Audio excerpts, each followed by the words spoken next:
머물고 있다가 이제 예루살렘으로 올라오게 되어집니다.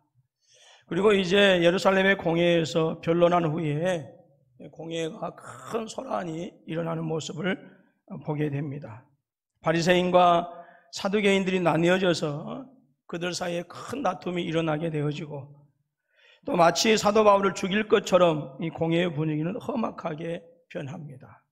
이때 천부장이 급하게 군인들을 명해서 사도 바울을 보호하고 바로 성전 옆에 있는 안토니아 요새라고 하는, 즉 로마군의 영내로 사도 바울을 피신시킵니다.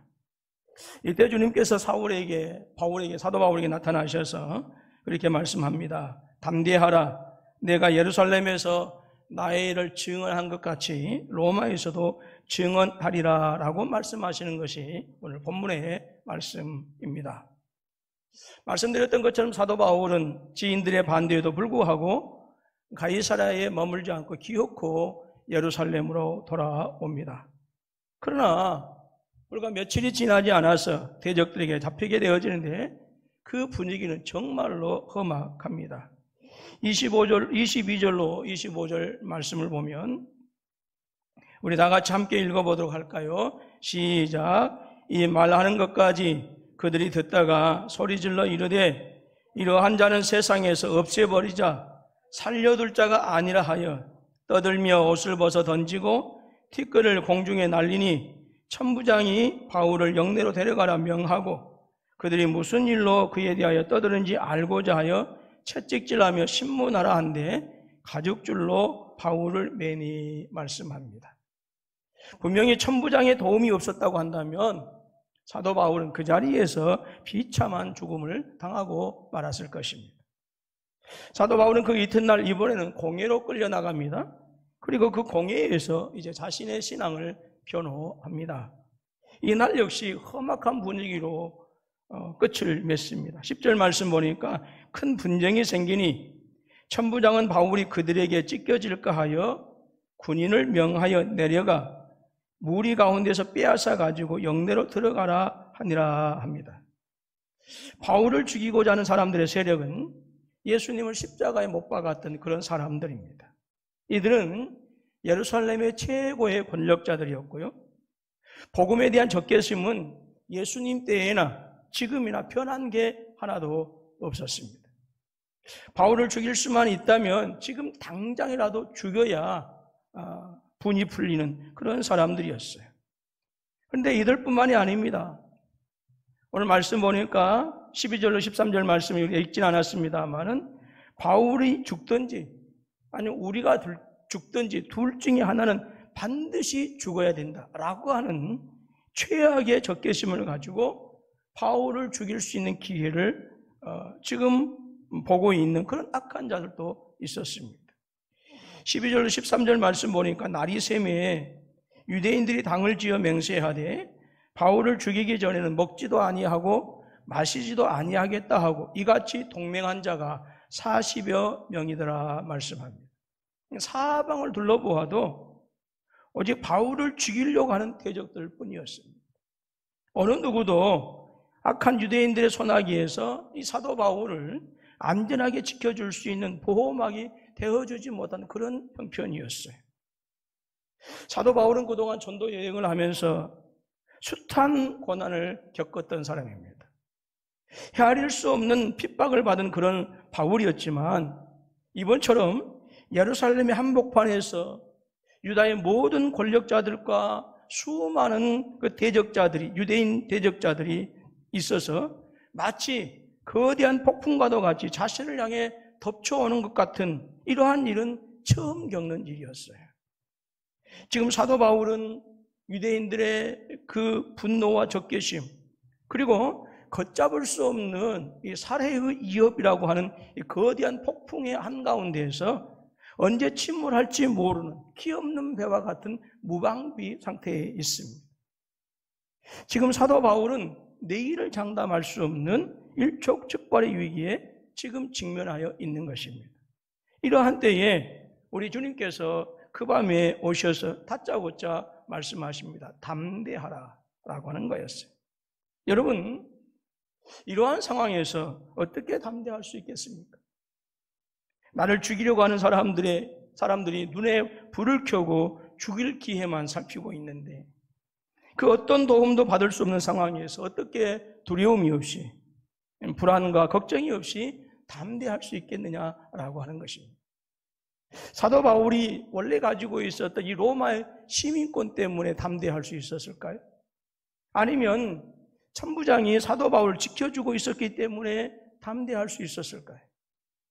사도 바울은 어떻게 해서 하나님께서 말씀하신 대로 담대하게 그 신앙을 지키고 또 사명을 감당할 수 있었느냐라고 하는 것입니다. 제가 지금까지 살아오면서 사회가 이렇게까지 혼란스럽고 내일을 예측할 수 있는 그런 불안한 시대가 있었나라고 할 정도로 이 시대를 살아가는 많은 사람들이 불안해하고 염려하고 있습니다. 그 주요한 원인 가운데 하나가 바로 코로나19이지요. 그래서 어떤 분은 이 코로나19라고 하는 이 예측할 수 없는 사태는 지금까지 인류 역사상 도저히 일어날 수 없는 0%에 가까운 일이 일어났다라고 그렇게 얘기를 합니다. 그래서 새로운 처음이다라고 그렇게 얘기를 하더라고요. 근데 안타까운 것은 이 새로운 처음이라고 하는 이 일이 앞으로는 더 자주 있을 것이고 더 광범위하게 있을 것이다라고 그렇게 예측하고 있어요. 근데 이 코로나19에 대한 기사를 보게 되어지면, 거기에 딸린 댓글을 보게 되어지면 교회에 대한 세상의 적대적인 분위기가 얼마나 살벌한가라고 하는 것을 알 수가 있습니다. 교회에 대한 우호적인 댓글은 찾아볼 수가 없습니다. 사이버 세계에서 전달되고 있는 이 교회에 대한 적개심, 성도들을 향한 세상의 적개심은 마치 12절, 13절 그 분위기와 전혀 다를 것이 없어요. 나리샘에 유대인들이 당을 지어 맹세하되 바울을 죽이기 전에는 먹지도 아니하고 마시지도 아니하겠다 하고 이같이 동맹한 자가 40여 명이더라 했어요. 바울이 죽든지 우리가 죽든지 둘 중에 하나가 반드시 죽어야 된다라고 하는 거예요. 여러분, 세상은 언제든지 교회를 향하여 돌을 던질 준비가 되어 있고요. 지금도 여전히 던지고 있고요. 그리고 교회를 향한 그들의 적개심을 절대 거두어들이지 않습니다. 문제는 이러한 시대적인 상황에서도 우리 그리스도인들이 샤이 그리스도인으로 살아서는 안 된다라고 하는 거예요. 예배도 계속되어야 합니다. 전도도 계속되어야 합니다. 선교도 계속되어야 합니다. 또 우리의 삶의 모든 영역에서 그리스도인다운 삶도 계속되어야 합니다. 여기서 멈출 수 없다라고 하는 거예요. 그러므로 성도들이 담대하지 않으면 이 모든 것들이 끊어지고 멈춰질 수밖에 없고 그리스도인들의 삶이 셧다운 될 수밖에 없다라고 하는 거예요. 그럼 어떻게 해야 이 적대적인 시대적인 상황에서도 담대하게 그리스도인으로서의 삶을 살아갈 수 있겠느냐라고 하는 것이지요. 사도 바울처럼 모든 사람들 앞에서도 거침없이 얘기할 수 있는, 자신의 신앙을 변호할 수 있는 그런 지식이 우리 가운데 있으면 우리가 담대해질 수 있을까요? 아니면 열심히 노력해서 탁월한 가문을 이루면 우리가 세상에 대해서 할 말을 하면서 떳떳하게 담대하게 살아갈 수 있을까요? 무엇을 어떻게 해야 진정한 그리스도인으로서의 담대한 삶이 가능할 수 있을까 하는 것입니다. 이 시간 주신 말씀을 통해서 한밤의 약속이라고 하는 제목의 말씀으로 이 질문에 대해서 답을 얻고 그리고 말씀을 통해서 위로받고 힘을 얻는 저와 여러분들이 되실 수 있기를 주님의 이름으로 축원합니다. 오늘 본문 11절 말씀에서 중요한 교훈을 우리에게 주고 있습니다. 그것은 하나님의 약속을 믿지 못하면 절대로 담대해질 수 없다라고 하는 거예요. 하나님은 사도 바울을 통하여 하나님의 나라가 더욱더 확장되기를 원하셨습니다. 하나님은 사도 바울이 비록 대적들에 의해서 둘러싸여 있을지라도 복음의 능력을 행이라도 잃어버리고 전전긍긍하게 살아가기를 원하지 않으셨어요. 도리어 결코 굴하지 않는 담대함으로 다음 사역을 위한 새로운 비전으로 충만하기를 원하셨습니다. 그것이 사도 바울을 향한 하나님의 마음이셨어요. 그래서 하나님은 사도 바울이 담대하게 그 모든 상황을 지배할 수 있도록 그 밤에 사도 바울 곁에 계셨습니다. 바울이 공회에서 자신의 신앙을 증거하던 그날 밤은 사도 바울에게는 정말로 견디기 힘든 그런 밤이었습니다. 자신을 향한 예루살렘의 분위기가 너무 험악하기 때문에 그랬어요. 그 힘든 밤을 사도 바울은 혼자서 감당해야 했습니다. 지금껏 숱한 역경과 고난을 겪으면서 지내온 이 복음을 위한 삶이 여기서 끝낼 수 있겠구나 하는 염려와 불안감이 지금 사도 바울로 하여금 잠 못 이루게 하였습니다. 그런데 그 고민이 깊어가던 그 밤에 우리 주님께서 오늘 말씀을 보니까 바울 곁에 계신 거예요. 자신에 대한 죽일 듯한 적개심을 가지고 살해의 위협을 서슴지 않는 무리들 가운데 둘러싸인 그런 상태로 혼자일 수밖에 없는 상황은 아무리 천하의 바울이라 할지라도 더없이 힘들고 외로운 시간이었습니다. 지금까지 그 힘들고 어려운 전도 여행을 함께 했던 사람들은 지금은 사도 바울 곁에 있을 수가 없어요. 감시받고 죄인 취급당하고 그것뿐만 아니라 지금 바울의 육체 또한 온전한 상태가 아닙니다. 오랜 전도 여행을 마치고 고향과 같은 예루살렘에 돌아왔다고 한다면 다음에 진행되어질 선교 여행을 위해서 좀 쉬어야 하는 것이 급선무입니다. 그러나 바울은 조금도 쉬지 못한 최악의 상황을 맞이하고 있는 거예요. 그 최악의 상황에서 그 밤을 홀로 지낸다라고 하는 것은 사도 바울 역시 연약한 인간이기 때문에 두려운 것은 너무나 당연합니다. 그런데 그 밤 우리 주님은 바울 곁에 계신 거예요. 11절에서 말씀합니다. 그날 밤 주께서 바울 곁에 서서 당연히 사울에게는 그 어느 누구가 하는 것보다도 천군만마와 같은 힘을 얻는 그런 위로와 용기를 얻고 담대하게 되어졌던 것입니다.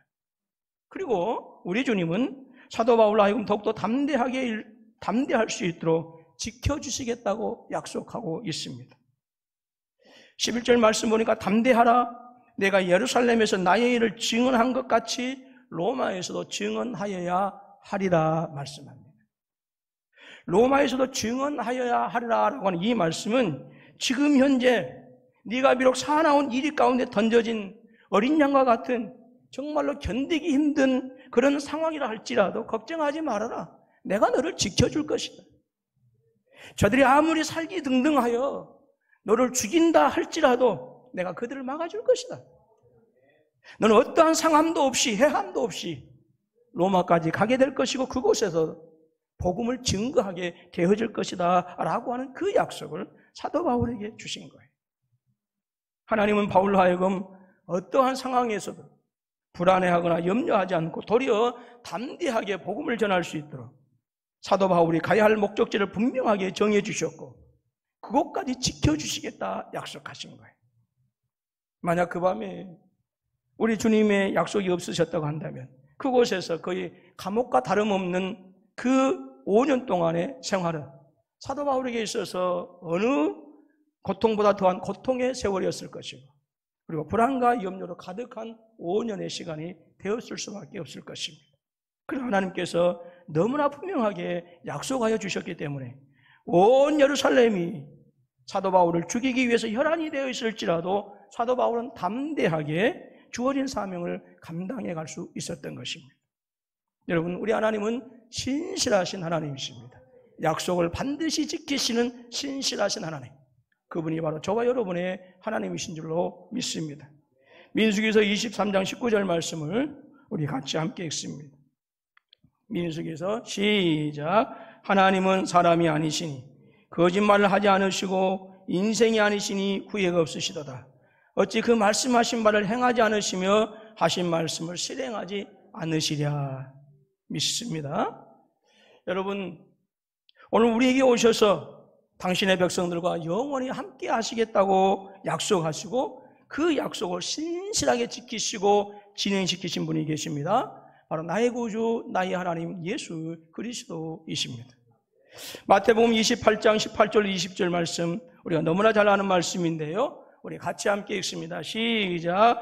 예수께서 나와 말씀하여 주시되 하늘과 땅의 모든 권세를 내게 주셨으니 그러므로 너희는 가서 모든 민족을 제자로 삼아 아버지와 아들과 성령의 이름으로 세례를 베풀고 내가 너희에게 분부한 모든 것을 가르쳐 지키게 하라. 볼지어다 내가 세상 끝날까지 너희와 항상 함께 있으리라 약속하셨습니다. 요한복음 16장 33절 말씀입니다. 우리 시작. 이것을 너희에게 이른 것은 너희로 내 안에서 평안을 누리게 하려 함이라. 세상에서는 너희가 환난을 당하라. 담대하라. 내가 세상을 이기었노라. 아멘. 또 우리 주님은 사망과 죽음도 패하셨어요. 그러므로써 주님을 믿는 모든 성도들로 하여금 사망과 죽음 앞에서도 담대하게 하신 것입니다.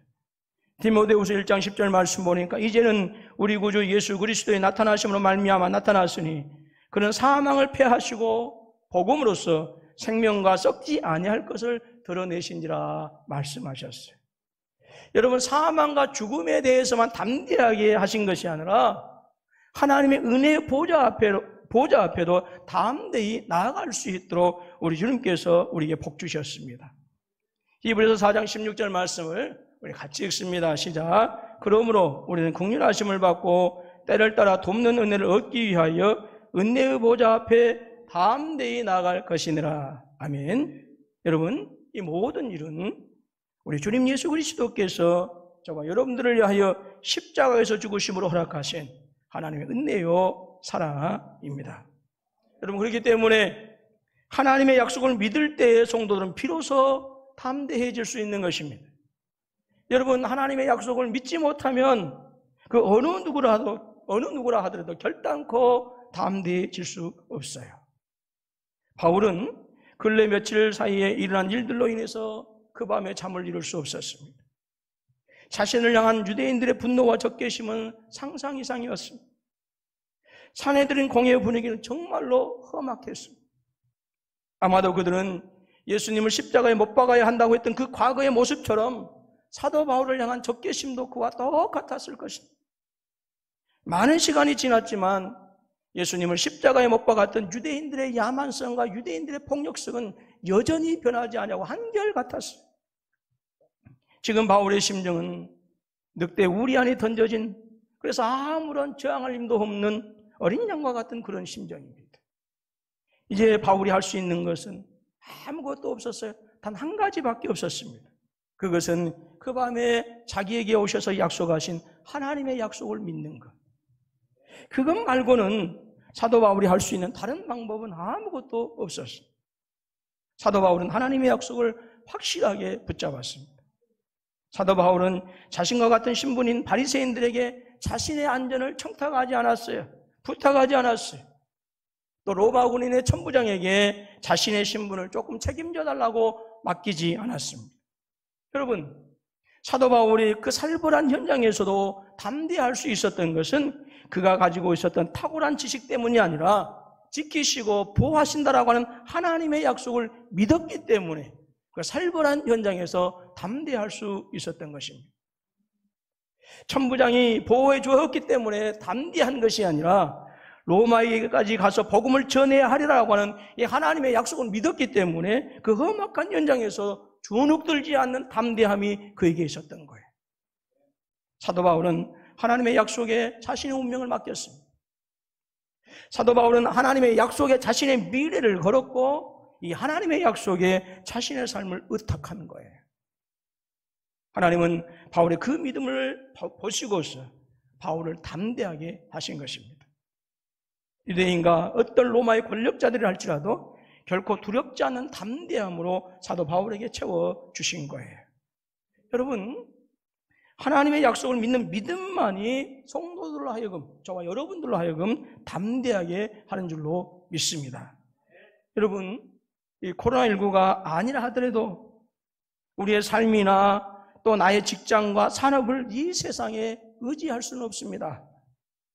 여러분, 우리 주님께서 제자들 짝져 전도여행을 보내셨습니다. 그러면서 그들을 염려하여 안타깝게 그렇게 말씀하십니다. 마태복음 16장 16절 말씀 보니까 보라, 내가 너희를 보냄이 양을 이리 가운데로 보낸과 같도다. 그러므로 너희는 뱀같이 지혜롭고 비둘기같이 순결하라 말씀합니다. 즉 제자들이 가야 할 세상, 제자들이 그리스도의 복음을 전해야 할 세상은 이리와 같은 세상이다라고 하는 것이죠. 여러분, 이 세상에 우리의 남은 미래를 맡기기에는 이 세상은 너무 죄악으로 충만합니다. 우리의 남은 모든 삶을 맡기기에는 이 세상은 하나님을 너무나도 무시하고 하나님을 알지 못하는 것으로 가득합니다. 이 세상은 너무 변화가 심하고 너무 쉽게 요동칩니다. 오늘 잠잠하였다가 내가 잠들어 쉬는 그 시간에 어떤 폭풍우가 일어나 나의 삶을 삼켜버릴지 알 수 없는 세상이 바로 우리가 살고 있는 세상입니다. 여러분, 우리는 세상은 결코 우리의 미래를 보장해 주지 않습니다. 약속해 주지 않는다라고 하는 것.